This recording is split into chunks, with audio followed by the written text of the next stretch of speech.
Hello, it's Jason Heath with Contrabass Conversations, and today is the first of a 6-episode arc, and these are going to be a little more personal than a lot of what I typically do here on the podcast. I have done this in the past, maybe a dozen times or so over the 600 episodes that we've had.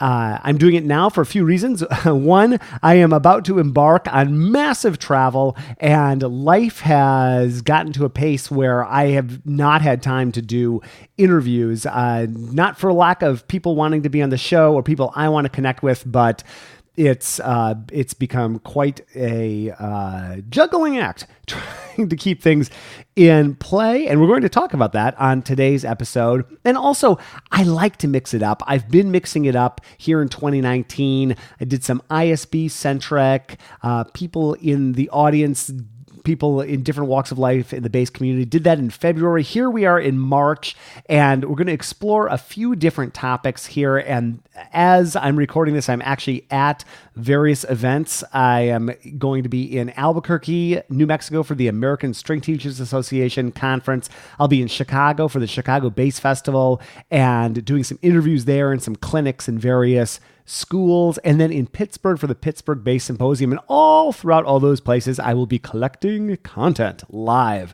So expect a whole bunch of live content coming here as we coast into International Society of Bassists Convention time. That is the first week of June here in 2019. So today we are exploring the topic of daily routines, which is something that I think about all the time. We probably all do since we have our daily routines. But when I moved to California in 2016, I had the opportunity to wipe the slate clean. Actually, the slate was wiped clean for me by moving to California. And I had the opportunity to really think about what I wanted to fill my time with. Because time, as we all know, is that resource we all have the same amount of. There is no exchanging it. There's no nothing. There's just the time we have from cradle to grave, right? Not to get dark, but it's true. So what did I now want to be spending my time doing? And I started by thinking about what I wanted to do and what I didn't want to do. And I actually put together a blog post in early 2016. It was titled "Unemployment Never Sounded So Sweet." And it's one of my favorite things I've written in the last few years, and I stand by it. I'm looking at it right now on my laptop, and I laid out what I wanted to be doing with my life. And it's interesting. I have seven goals. And if I'm honest with myself, I really have stuck to these 7 goals. Now, if you're a longtime podcast listener, you may remember back hundreds of episodes ago, I actually talked about this in an episode I think titled Moving to San Francisco. I'll put that in the show notes too. But that was at least 300 episodes ago. So I will quickly summarize those goals. Goal number 1 was spending time with my wife. And this was what I knew I didn't want to do anymore, which was live apart from my wife. When I was writing this, I had decided to stay in Chicago for a little while because my wife was moving to San Francisco, and I had what I consider to be quite rational fears about this move. For one thing, San Francisco is the most expensive place in the United States, or depending on when you're listening to this, it's maybe flipping back and forth between Manhattan and San Francisco. So that was one thing. The other thing was I had all this, what you think of as terrestrial work, all this work associated with living in Chicago, like most people have, right? I was teaching full-time. I was teaching at DePaul University. I was playing in 3 or 4 regional orchestra gigs. I was conducting youth orchestras. I had a healthy 6-figure salary going in Chicago. And so I was faced with the prospect of going from that to $0 and starting to rebuild, which I was fine with, but then coupled with the fact that this place was over twice as expensive, and our living costs were going up by double at least, even living small. So I thought, this math is bad.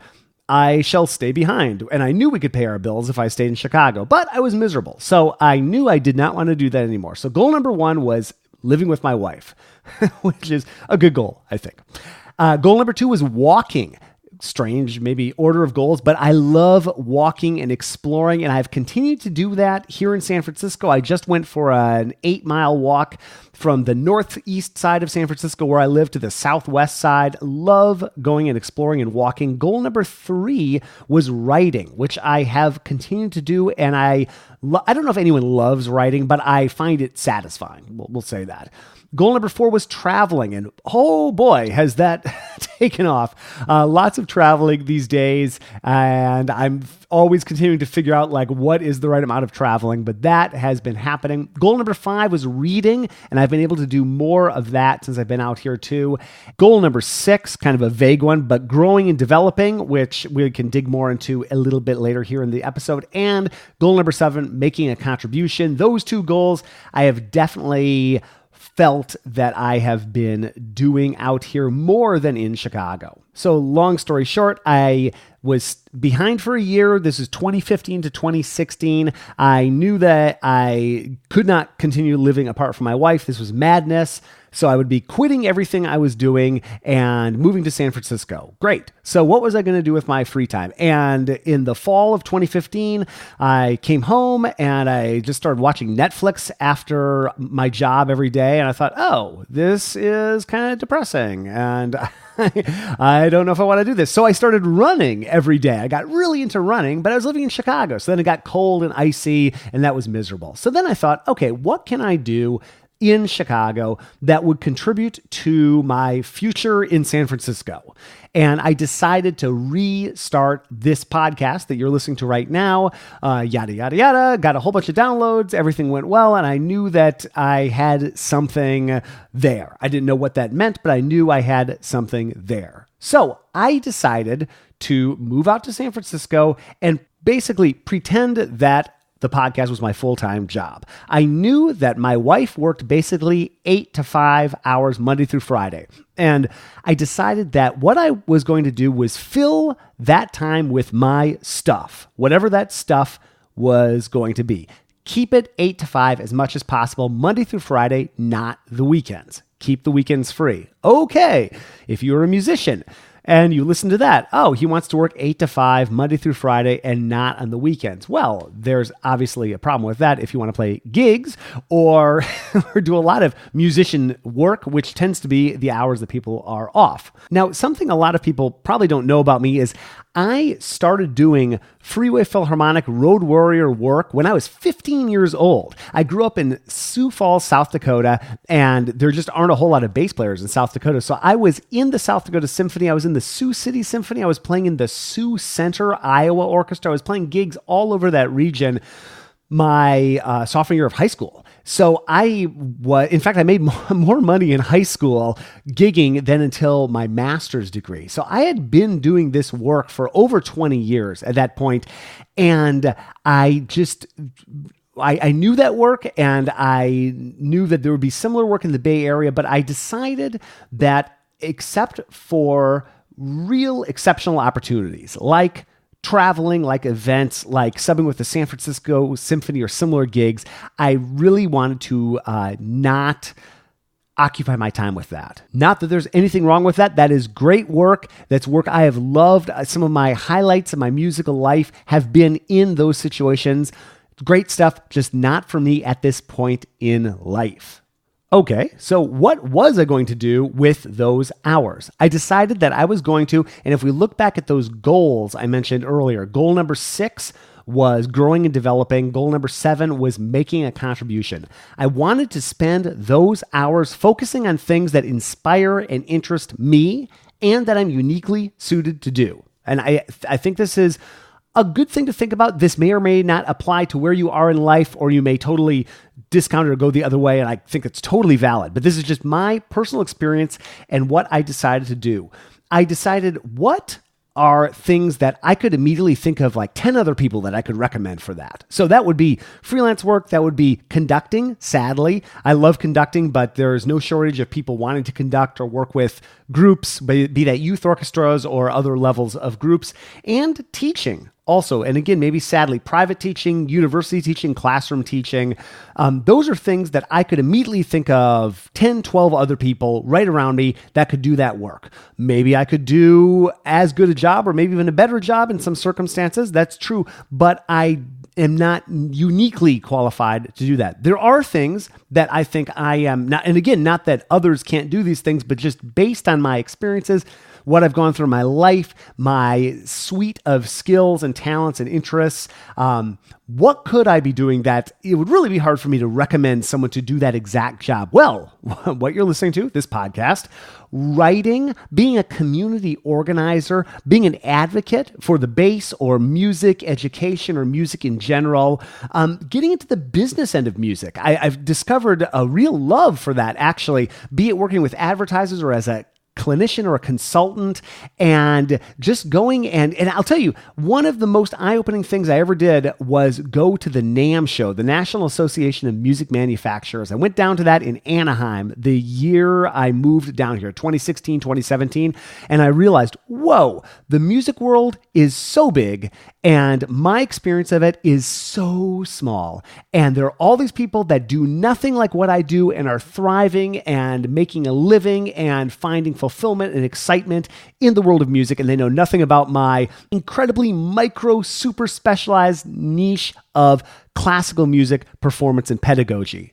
And that's my whole world. And there are so many people in that world, and we're just one world within worlds. And so that was something that it was a huge realization, and it sort of awakened me to the skills and talents that I do have in ways that I could use those that I just hadn't been. That sounds very vague, but I will get into that in a moment. How is it that Upton Bass came to design a bass for Gary Carr? Well, it all started with an email. Here's Eric and Gary from Upton Bass on how this happened. Gary was at kind of the forefront of ergonomics in commissioning different bass makers to make ergonomic models to his playing style.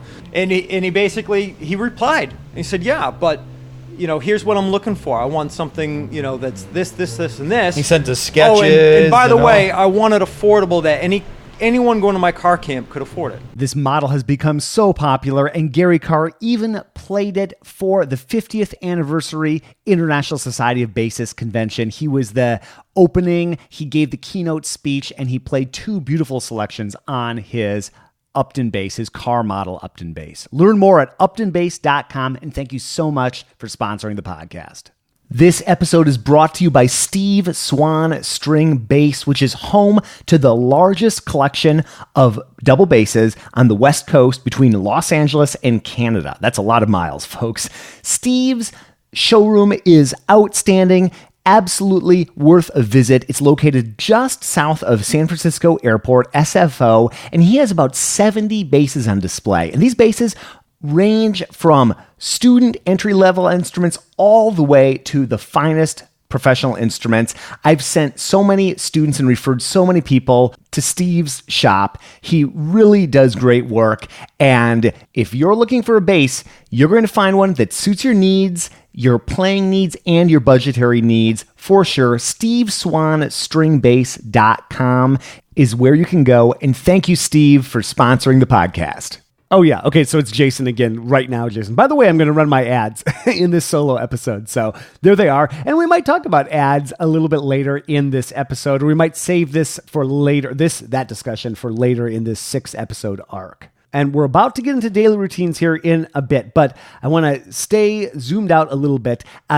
Thing that I picked up, and I've mentioned this several times on the podcast, so maybe you've caught it, maybe you haven't, but a technique I picked up and have started to use quite a bit from Tim Ferriss, the wonderful Tim Ferriss, podcaster, author extraordinaire. I guess I'll link to him too, since I'm talking about him. But Tim was interviewing Derek Sivers, the founder of CD Baby, and Derek let Tim know about a technique that he uses, and I've been using it for all sorts of things, which is look at an opportunity and evaluate it on a scale of 1 to 10, but you can't use 7. And that is such a great way to look at opportunities, because there are so many things in my life, at least, that come by that I look at as a solid 7. Oh, I'm going to go coach that thing. Oh yeah, that's a 7. Go do this gig. It's 60 miles out of town that there's a lot of good things, but okay, yeah, total 7.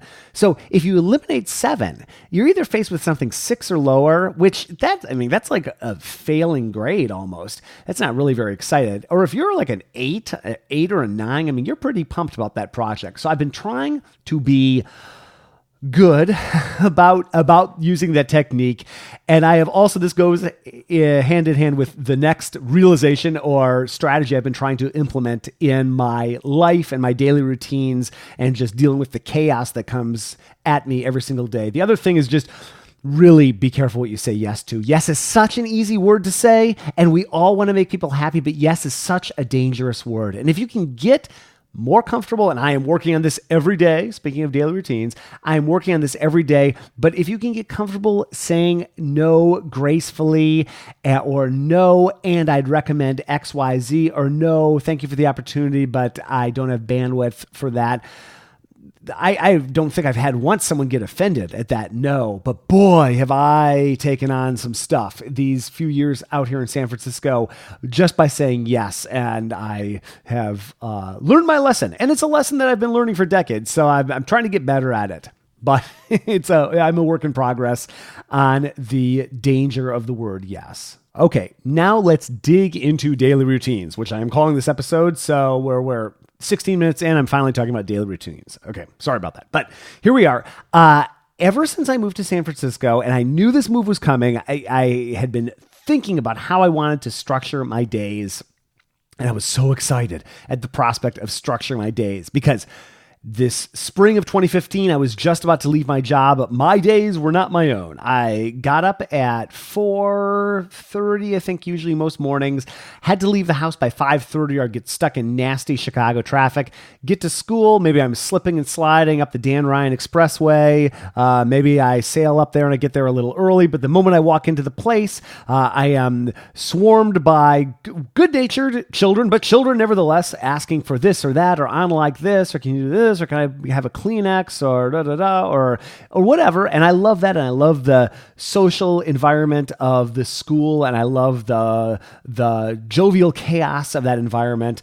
But it dawned on me that last semester or so that I really didn't do anything except teach one class before noon. And again, poor me, cry me a river. I know that sounds like like I had a pretty cushy teaching job, but I just realized I had kind of burned the first half of my day really just doing stuff that was not up to me, answering work email, working on whatever meeting departmental agenda we had for our upcoming Wednesday late start morning or what have you. So what if I could get rid of that commute?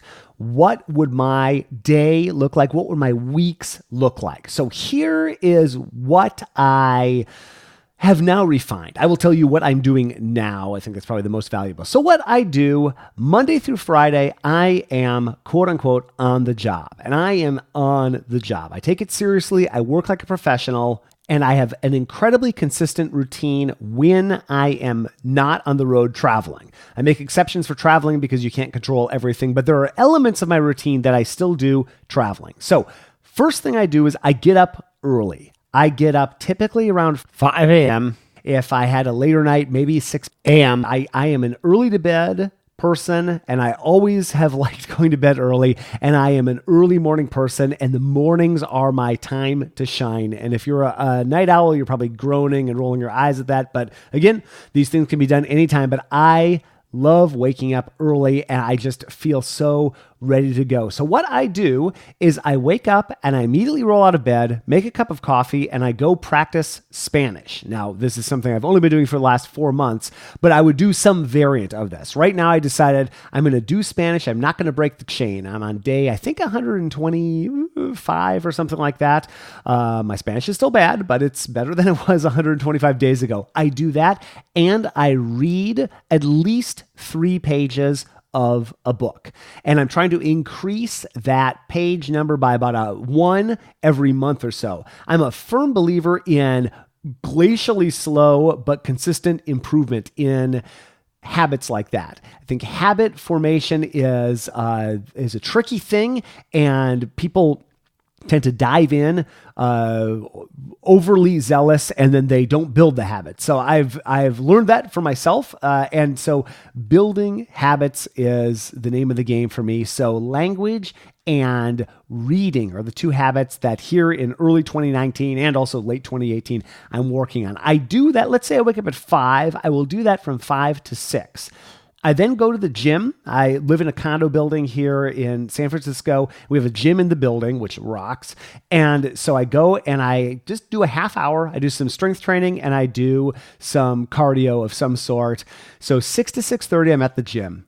Come back upstairs, 6:30 to 7, I make breakfast. And I have a high protein breakfast. These days it's 2 eggs, a guacamole pack from Trader Joe's, maybe a couple slices of super hearty wheat, flaxy, whatever bread. I know I probably shouldn't be eating so much bread, but whatever. I eat that and some blueberries and I drink some citrus water. So I have some lemon and lime water and I eat that and I get in the shower and by 7:30 I'm ready to go. And that food combination for me, that's like my brain juice, or I feel awesome. I eat that and I take a shower and I am ready to go and those creative juices are flowing. And I've learned that those early morning hours are my good hours. I can be productive any time of the day. I'm actually recording this at 7 p.m., which is violating one of my rules, but my wife is working nights at the hospital this week, so that's okay. I'd be watching Netflix if I wasn't doing this. So, but those early morning hours, those are my creative project hours, and I treasure those hours. The 7:30 to 10:30, 7:30 to 11, something like that. Those are the magic hours for me, and that's when I am either writing an article, a blog post, coming up with the outlines for these 6 episodes that I'm doing here, sketching out a project. It could be a consulting project too. It doesn't necessarily have to be my own project. Trying to come up with some sort of synthesis of some other material I've done in the past. If I'm doing a presentation at a clinic coming up, that's when I'm planning my clinic. Anything creative, I'm doing those hours. And I am not checking my email at this point. I have not checked my email at this point during the day. I haven't gone on Facebook. I haven't gone on Instagram. I stay off of all of that stuff, having learned that it just knocks me off kilter, sucks my productivity away. Email is the world's to-do list for you. And if you're someone who's emailed me, thank you. Please continue to email me and I will get back to you. I get back to everybody in a timely fashion or as best as I can. But I can't start my day like that, or I'm in a reactive state. I want to be in a proactive state. What I want to have happen is I want creative work to get done consistently. That's those goals, number 6 and 7, making a contribution and growing and developing. These are, if we think about another productivity framework, if we think about the 7 habits of highly productive people, there is this quadrant. You know what? I'll link to this too so you can see what I'm talking about. There is the urgent and important. That is, kitchen's on fire, or I just got in a car wreck or something. There is the not urgent and important. That's what I spend my time in the morning doing. That's practicing Spanish. That's exercising. That's eating healthy. That's working on my creative projects. No one's telling me to do any of those things, but those are the things that ultimately, at least for me and for many, move the needle forward. Then, urgent and not important. That is email. By not completely, but much of everybody's email, I think. And even more of your social media feeds are in the urgent and not important. And then not urgent and not important. And that's just like total cat memes and whatever. And there's a time and a place probably for all of that. But I definitely have the not urgent but important tasks in the morning. So I try to get about 3 hours of creative work. And again, my days do change to a degree depending. Oh, by the way, I also count interviews as part of that creative work because I do think that it's something that generates synthesis, it leads to new ideas. And that's how I spend that morning time. Now, I try whenever possible to batch. I would rather do fewer things for a longer period of time, and I would rather avoid switching costs in a block of work. I call a block of work like a 2 or 3 hour chunk of time. A switching cost, an example of where I would get switching costs would be like, let's say I wrote for 25 minutes and then I did an interview for 25 minutes and then I went and did some totally other task for 25 minutes. I would rather do all 90 minutes of that one related task and then do a totally different task the next day. I find that if I give myself a few hours to live in whatever world I'm inhabiting, whether it be a consulting world or whether it be a podcasting world or a writing world or an upcoming clinic world, that's where I shine and I give myself some time to be creative. This episode is brought to you by D'Addario Strings. Our friends at D'Addario want to help listeners change their strings safely and efficiently, and they have a few tricks to help you achieve that. Make sure you have the right size string for your bass. String sizes are determined by playing length, the distance from nut to bridge. If your bass has non-standard after lengths before the nut or after the bridge, you may need a different size than you think. Learn more at orchestral.daddario.com, and thank you so much for sponsoring the podcast.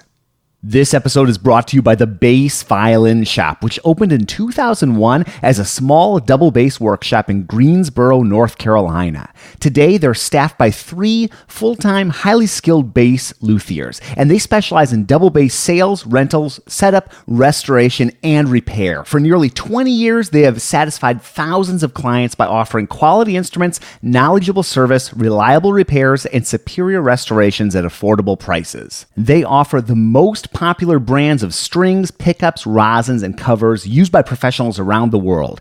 Choose from brands such as Parastro, Acoustic Image, Tomastic, Rubner, Corelli, Colstein, Fishman, and more. Call or visit the shop in Greensboro to pick up the items in your shopping list. For more information and current inventory, visit their website at bassviolinshop.com and be sure to follow them on Facebook and Instagram.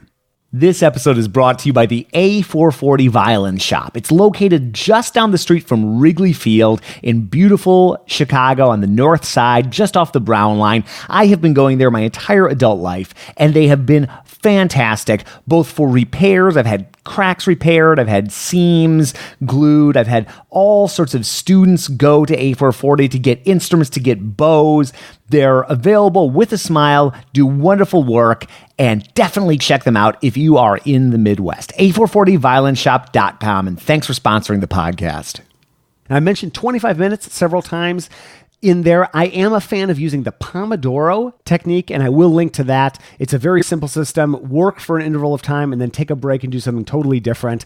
I do 25 minutes on, 5 minutes off.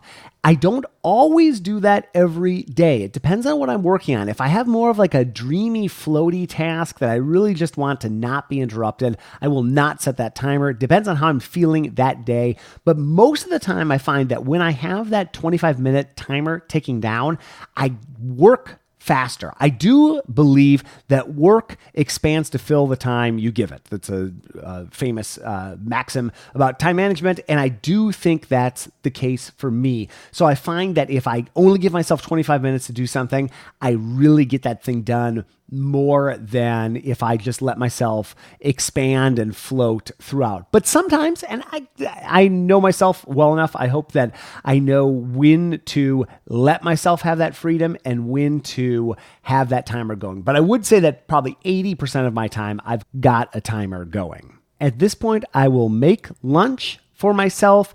If I'm out of the house, I may have brought a couple sandwiches, or maybe I'll go and get a burrito bowl at Chipotle, but I try to eat something with some good protein, some good fiber, something that's going to give me like lots of veggies, and nothing like Indian food would be a bad move for me at lunch. Burger and fries would be a bad move for me at lunch, having learned from personal experience. So a sandwich can work well depending on the sandwich. Some salmon and veggies or something like that works great for lunch. But I have some sort of a quote-unquote power lunch that I know will hold me for the next few hours, and I frequently change states at this point. I'm a big fan of state change, and by that I mean changing where I'm working. So I work sometimes from home. I'm at home right now as I'm recording these. Typically don't record podcasts out.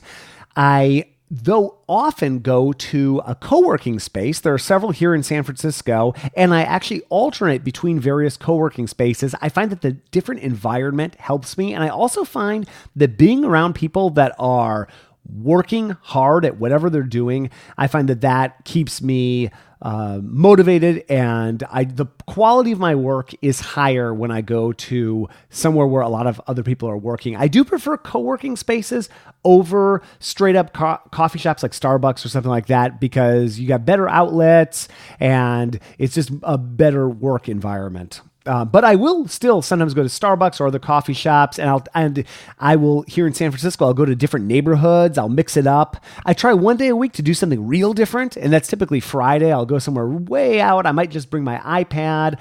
I might just do some writing. I might go for an extended walk that day. We'll see. So my afternoons, I will often be working somewhere different than the mornings, and my afternoons will be good, but they will never, I don't know if I've ever had an afternoon as good as a morning session if I have both in the same day. And if I have something that occupies my time in the morning, I find that frustrating, but that happens not semi-regular, but once in a while. And still my afternoon time, I just don't have that juice that I have in the morning. I can be good. I can get a lot done. I had a great afternoon session today, but it's not like those morning hours. So I try to defend those hours as aggressively as possible and be very careful about what I say yes to in those morning hours. These days, I've been doing some coaching through the San Francisco Symphony program here in San Francisco. So several afternoons, I go and do some bass coaching, and I do have a few private students that I teach right after school over here in my neighborhood in San Francisco. So some of my afternoons are spent doing some teaching, which I do enjoy, having some hands-on time. I'm trying to keep that not a majority of my time. It's easy for teaching to become that. I'm trying to keep that more of a side activity, but I do get inspiration from that, and I enjoy those relationships for sure. And then the majority of evenings, I am hanging out with my wife. I make dinner for both of us. We meet up after work at different neighborhoods in San Francisco. She works at a few places this year in the city, so we'll meet up in different neighborhoods and go have a drink or get some food or hang out for a bit and then come back and eat some food and hang out here at home. So that is my typical routine. We'll hang out with friends sometimes too, me alone or her and I both. But then the weekend, we both try as much as possible to have our weekends off. And I do a lot of traveling, so sometimes I'm out of town. She is a doctor, and she sometimes is obligated with various things, but the majority of the weekends are ours. And we like to go explore the city, get out of San Francisco and explore some of the Bay Area.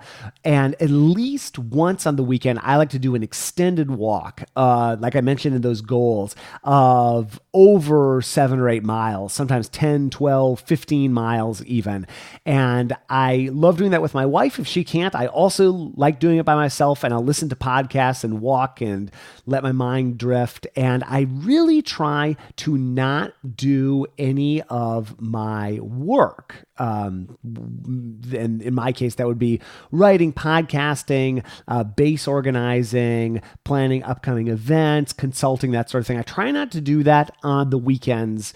I try to have very few exceptions to that rule, because I find that the quality of my work Monday through Friday is diminished if I spend the weekend doing it as well. I come to it refreshed and inspired, and I always have Evernote, the app, which I love, and we will talk about later in this 6-episode arc, but I always have my Evernote ready, and if an idea comes to me, I open that thing up and I jot it down. Now, I've mentioned a few times that I spend a lot of time on the road these days. I am into traveling. I really do enjoy it. I find it inspiring and exciting, and it gets my brain going, and it's a great chance to experience. I mean, travel's awesome. And it was one of those 7 goals, right, that I had back a few years ago.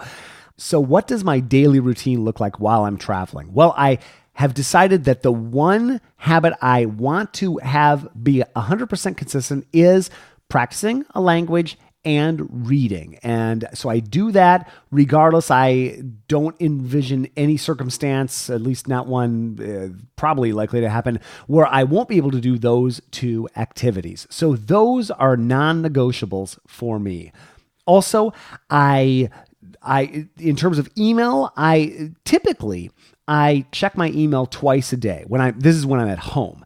I check it after I do my creative work, and then I check it in the afternoon. And I always get to zero. I'm a fan of inbox zero. I touch a piece of email once, and I will add a to-do list in Evernote for it, but I don't leave it in my email unless I'm on the road. And then I give myself that as an out, because I stay on top of it, and I do check it and I respond to what there is, but it depends on the event. And if I do get a chance to clear it out when I'm on the road, great, but I don't require that of myself.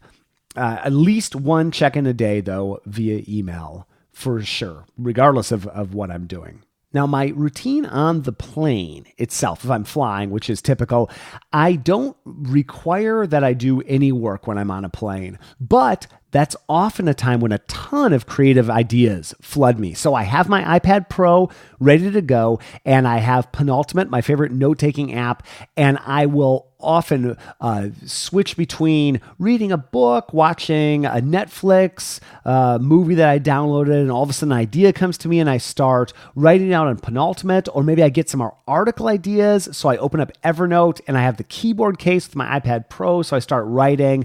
And if I have a 2 or 3 hour flight, very frequently I will have jotted 20 pages of notes, and I've written maybe 500 or 600 words or even 1,000 words on an article. So that plane time can be very productive, but I kind of resent it if I require it of myself. In rare circumstances, I will say, Jason, you got to do work on this plane. But typically, I let that be discretionary time, but if the inspiration strikes, then I definitely roll with it. As soon as I land, I do try to do something physical. That could be as simple as just walking around the hotel, hopefully going to the hotel gym or getting outside for a little bit, but I try to move around, and especially if it's a flight overseas where I've got jet lag, I try to get some sort of exercise in. Ideally, I will get a workout in when I'm out of town, but again, I don't require that, but I do eat as healthy as I can on the road. I think it's so easy to fall into bad habits on the road, and having talked to lots of musicians that spend time on the road, I think that trying to focus on health, getting sleep, and moving around every day is super critical. And then it depends on the event for me. Sometimes I'll have downtime in the morning. That's awesome. Very frequently I'll have no downtime at an event. So I'm just trying to stay on top of my email, and I am scheduling things for when I get back in town. Now, the last thing I want to talk about here today is batching. And batching has been an invaluable tool for me these last few years here. By batching, I mean doing a whole bunch of one activity for a day, typically, or at least a big chunk of a day, and then leaving that activity for a long time.